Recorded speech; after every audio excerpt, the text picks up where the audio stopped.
In our previous class we discussed the topic, word processing, 2 advantages of using word processing packages.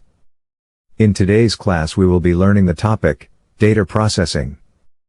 Data processing is the process of converting data into meaningful information. It involves collection of data or gathering of data. Data processing often refers to the use of computers in commercial applications as distinct from engineering applications. It is also an act of collecting data, assembling them and making them available to the processor in a machine form that the computer can work on. Data collection stages. Data collection stage is bringing data to a central point. It means gathering of data from its point of origin to be processed. The stages include the following. Stages in data processing. The repetitive nature of data processing can be well described as a processing cycle.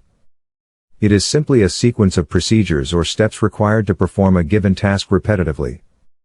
Stages in data processing refer to various stages which data passes through before it becomes information. The stages include origination of data. This can be described as the creating and gathering of data from elements such as source documents.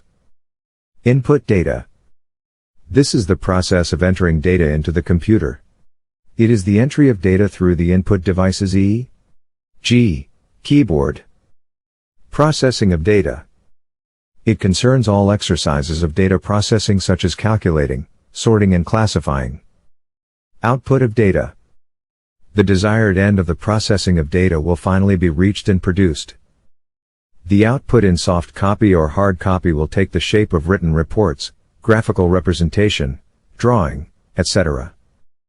Storage of data. This is the process of saving the result of the processed data in a manner that will permit easy retrieval.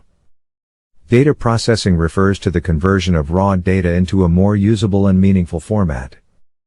Thanks for watching. See you in the next video.